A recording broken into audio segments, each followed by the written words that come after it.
fitoj Partia Demokratike, të fitoj opozita, është për vendin, për demokratët, për qytetarët.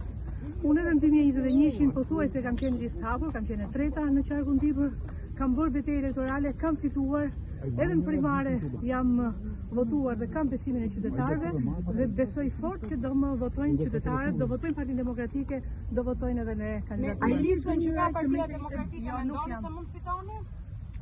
Me listën që ka Partia Demokratike, mendoni që mund fitoni? Patjetër që do të fitojë. Shumë pak të rinj. Në 11 maj do duhet të fitoj Partia Demokratike, të fitoj opozita, të fitoj programi i opozitës, e them edhe një herë për vendin, për Partinë Demokratike, për qytetarët, për Shqipërinë. Zonja Çupi, jeni e zgënjur që edhe pse ishit mirë në primare, morët rezultate mirë, nuk jeni në listë.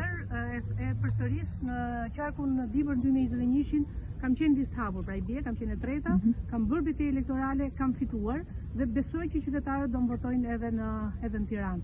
Falenderoj qytetarët e Dibrës që i kam përfaqësuar për 9 vite, Matjanët, Dibranët, Bulgjizakët, qytetarët e Klosit, që kam pas një marrëdhënie jashtëzakonisht korrekte dhe serioze me ta dhe uroj që ky komunitet të më votojë edhe në Tiranë. Po një koment mbi kolegët tuaj të zgënjur që kanë shkuar në koalicion me Partinë e Tiranë. Respektin maksimal për çdo deputet të opozitës, që në këto 4 vite kanë bërë opozitë, kemi denoncuar fort, kemi protestuar fort, kemi mbrojtur kauza fort dhe secili për zgjedhjen e vet, por respekti im është respekt maksimal për të gjithë kauzat e opozitare që kemi patur këto 4 vite. Faleminderit.